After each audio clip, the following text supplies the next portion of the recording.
A very good morning to all the students of 10th class. बेटा, हम आपके आर्थिक विकास की समझ का पहला पार्ट विकास पढ़ रहे थे। जो हमारी पिछली कक्षा थी हमने उसमें कुछ आकांक्षाएं और लक्ष्य पढ़े थे। आज हम उसके आगे से पढ़ेंगे आय और अन्य लक्ष्य। अब सोर्स ऑफ इनकम ऑब्वियस सी बातें होना चाहिए और उसको पाने के लिए क्या क्या किया जा सकता है। अगर आप एक बार फिर तालिका 1.1 देखें तो एक बात समान पाएंगे। लोग चाहते हैं कि उन्हें नियमित काम, बेहतर मजदूरी और अपनी उपज अथवा अन्य उत्पादों के लिए अच्छी कीमतें मिले। दूसरे शब्दों में वे ज़्यादा आय चाहते हैं। तो स्वाभाविक है कि जीवन यापन करने के लिए प्रमुख चीज़ क्या होती है? किसी भी व्यक्ति की आय।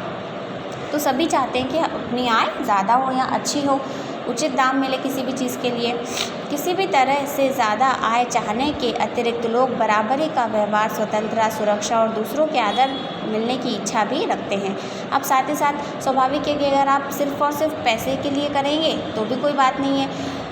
क्या होना चाहिए? लोगों में बराबरी का व्यवहार होना चाहिए और अपनी एक इंडिपेंडेंस होनी चाहिए। वे भेदभाव से अप्रसन्न होते हैं। स्वाभाविक है अगर कोई हमारे साथ भी कुछ भेदभाव करता है तो हमें भी वो चीज़ बहुत बुरी लगती है। तो स्वतंत्रता के साथ साथ समानता भी मिलनी चाहिए। ये सभी महत्वपूर्ण लक्ष्य हैं। बल्कि कुछ मामलों में ये अधिक आय और अधिक उपयोग से अधिक महत्वपूर्ण हो सकते हैं, क्योंकि जीने के लिए केवल भौतिक वस्तुएं ही पर्याप्त नहीं होती। अब ये बात तो सही है, सिर्फ पैसा ही जीवन में सब कुछ नहीं होता है। आदर, मान सम्मान, बराबरी और सुरक्षा सभी जीवन में बहुत महत्व रखती हैं। द्रव्य या उसे खरीदी जा सकने वाली भौतिक वस्तुएं एक कारक हैं जिस पर हमारा जीवन निर्भर है, लेकिन हमारा बेहतर जीवन ऊपर लिखी अभौतिक वस्तुओं पर निर्भर करता है। अगर आपको यह बात स्पष्ट नहीं लगती तो अपने जीवन में अपने मित्रों की भूमिका के बारे में ज़रा सोचिए। आपको उनकी मित्रता की इच्छा हो सकती है।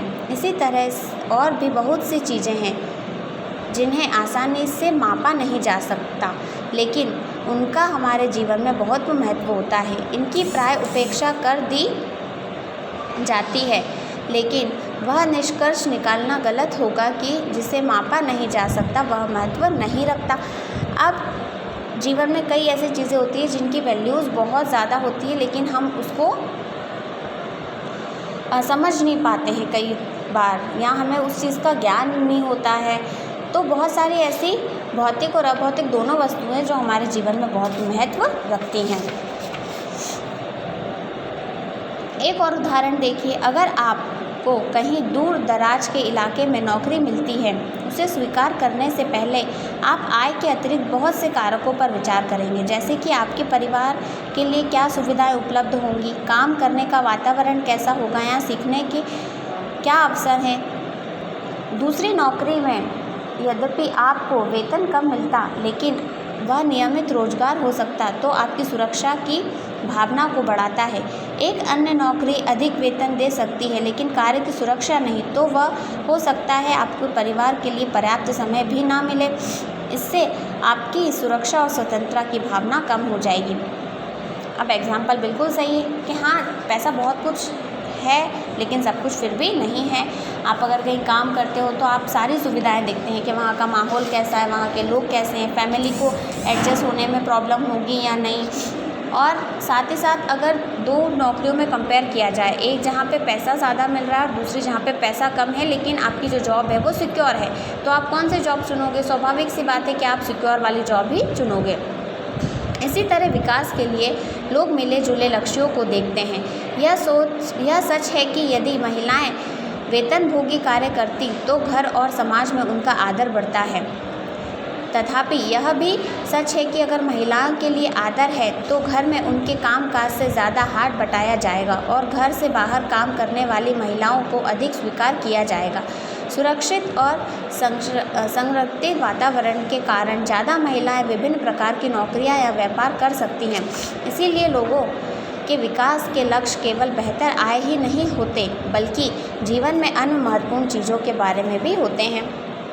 अब जो महिला काम करती हैं तो उनके लिए भी आदर सम्मान की भावना होनी चाहिए, उनकी सुरक्षा होनी चाहिए, जिससे क्या उन्हें घर के काम के साथ साथ बाहर काम करने पर भी समानता का आदर मिले, जिससे उनके प्रोत्साहन हो और वे बाहर निकलकर काम कर सकें। अब अगला हमारा टॉपिक है राष्ट्र विकास। अब राष्ट्र विकास क्या है? जैसा कि हमने ऊपर देखा, यदि लोगों के लक्ष्य भिन्न हैं तो उनकी राष्ट्र विकास के बारे में धारणा भी भिन्न होगी। अब सबकी सोच अलग है तो सबके हिसाब से डेवलपमेंट अलग अलग होता है। डेफिनेशन डेवलपमेंट की क्या होती है? डिफरेंट होती है। आपस में इस विषय पर चर्चा कीजिए कि भारत को विकास के लिए क्या करना चाहिए। मतलब अगर हमारे इंडिया को डेवलप्ड होना है तो क्या क्या प्रोसीजर हो सकते हैं, कौन कौन से स्टेप्स हम ले सकते हैं। संभव है कि कक्षा में विभिन्न विद्यार्थी ने उपर्युक्त प्रश्नों के अलग अलग उत्तर दिए हो सकता है। आपने स्वयं इन प्रश्नों को बहुत से उत्तर सोचे हों और इनमें से किसी एक के विषय में आप स्वयं भी निश्चित ना हों।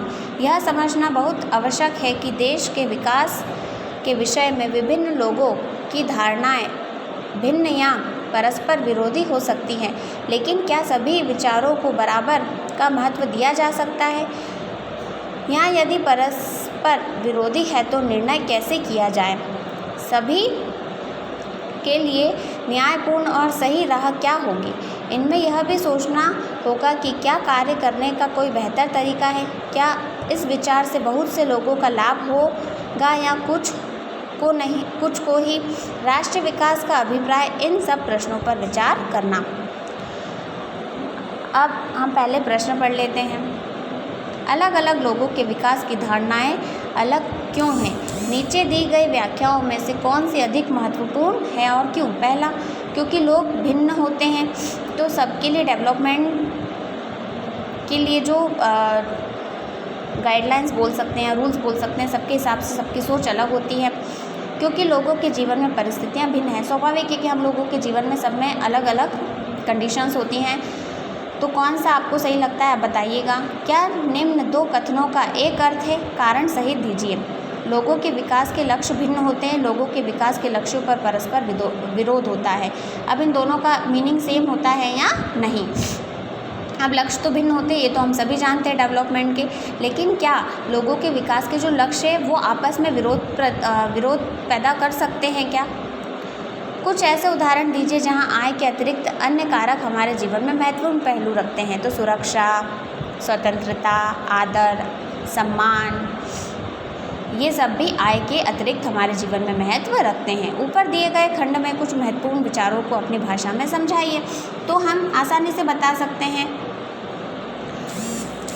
कि हमारे लिए ज़्यादा ज़रूरी क्या है, सोर्स ऑफ इनकम या हमारी सेल्फ रिस्पेक्ट और सिक्योरिटी जॉब को लेकर। तो विकास के लिए, राष्ट्र विकास के लिए भी हमें इन्हीं बातों में से देखना है कि क्या बहुत ज़्यादा इम्पॉर्टेंट हो सकता है और क्या नहीं। कैसे किसी की सोच अपने से अलग हो सकती है तो सबके विचार भी हमसे अलग होंगे। किस बात को लेकर? राष्ट्र के विकास को लेकर। नेक्स्ट टॉपिक है हमारा विभिन्न देशों या राज्यों की तुलना कैसे की जाए। ये टॉपिक हम अब अगली क्लास में पढ़ेंगे। आप लोग अपनी अपनी बुक परचेज़ कर लीजिए ताकि आपको ऑनलाइन क्लासेस पढ़ने में दिक्कत ना हो।